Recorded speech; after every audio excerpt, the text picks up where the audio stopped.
Shalom saudara, selamat pagi. Kita ketemu kembali dalam Morning Devotion pada pagi hari ini. Selamat pagi saudara-saudara. Saudara, kita akan baca firman Tuhan dari Filipi pasal yang pertama ayat 27 sampai 30. Demikian firman Tuhan. Hanya hendaklah hidupmu berpadanan dengan Injil Kristus, supaya apabila aku datang, aku melihat, dan apabila aku tidak datang, aku mendengar, bahwa kamu teguh berdiri dalam satu roh, dan sehati sejiwa berjuang untuk iman yang timbul dari berita Injil. Dengan tiada digentarkan sedikit pun oleh lawanmu, bagi mereka semuanya itu adalah tanda kebinasaan, tetapi bagi kamu tanda keselamatan, dan itu datangnya dari Allah. Sebab kepada kamu dikaruniakan bukan saja untuk percaya kepada Kristus, melainkan juga untuk menderita untuk Dia. Dalam pergumulan yang sama seperti yang dahulu kamu lihat padaku, dan yang sekarang kamu dengar tentang aku. Saudara, di bagian ini Paulus menekankan tentang pertempuran rohani yang dihadapi oleh orang percaya. Kenapa saudaraku, kehidupan kekristenan bukanlah saudara halaman bermain. Saya percaya bahwa kehidupan Kristenan memang bukan halaman bermain, tapi medan pertempuran. Hidup adalah perjuangan bersama-sama dengan semua orang percaya dalam satu roh, dalam satu hati, teguh berdiri untuk iman yang timbul dalam berita Injil. Medan tempur di sini bukanlah medan tempur dengan menggunakan senjata atau bom, tapi medan tempur di sini adalah medan tempur kebudayaan, saudaraku, paradigma, nilai-nilai kehidupan dan juga idealisme. Nah, saudara, di dalam bagian ini Paulus mengatakan kepada kita bahwa kita ini harus hidup sesuai dengan Injil Kerajaan Allah yang kita beritakan. Makanya dikatakan di ayat yang 27, hanya hendaklah hidupmu berpadanan dengan Injil Kristus.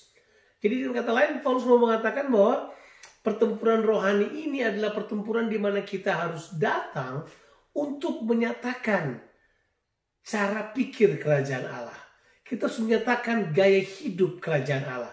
Kita harus datang untuk menyatakan tingkah laku kerajaan Allah, kebudayaan, dan kemudian hal-hal yang berhubungan dengan apa yang terjadi di sorga, terjadi di bumi. Dengan kata lain, pertempurannya adalah di sini bahwa kita datang membawa sebuah misi kerajaan Allah untuk membumikan gaya hidup yang terjadi di sorga. Apa saja yang terjadi di sorga, kita harus datang bawa terjadi di muka bumi ini. Datanglah kerajaanmu, jadilah kehendakmu di bumi ini seperti di sorga. Saudara, hidup berpadanan dengan Injil itu tidak disukai oleh dunia. Karena gaya hidup kebenaran merupakan serangan terhadap gaya hidup dosa yang ada dalam dunia ini. Itulah sebabnya kita akan mengalami penderitaan, kita akan mengalami kesukaran-kesukaran, dan juga kita bisa mengalami penganiayaan. Pernahkah saudara kemudian ada di sebuah tempat di mana kemudian ada banyak bangsa yang ada di situ, kemudian saudara melihat orang Indonesia berbuat kesalahan dan kemudian sudah jadi malu karenanya, saudara berkata, aduh, orang ini bikin malu bangsa saja. Sama juga dengan kita. Seringkali kalau kita ada di dunia ini, kita ini warga kerajaan sorga.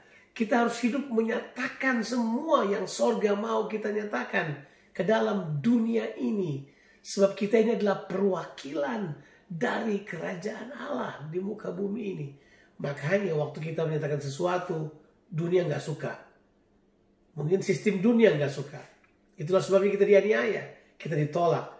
Bisa jadi kita kemudian mengalami penderitaan karena hal tersebut. Paulus berkata, gak usah khawatir. Dia bilang dia juga melewati pergumulan-pergumulan seperti itu. Kalau kita cuma melihatnya gak apa-apa, tapi kita juga akan mengalaminya. Untuk itu kita harus bersuka cita karenanya. Menderita bersama dengan Kristus adalah sebuah karunia yang Tuhan berikan buat kita. Saudara, kita dikaruniakan bukan hanya untuk percaya kepada Kristus, tapi juga menderita untuk Dia. Siap saudara untuk kita menderita untuk nama Tuhan. Saya percaya ada kekuatan yang Tuhan berikan buat kita. Karena Alkitab katakan juga, hendaklah engkau kuat dalam Tuhan, dalam kekuatan kuasanya. Tuhan Yesus berkati saudara. Amin.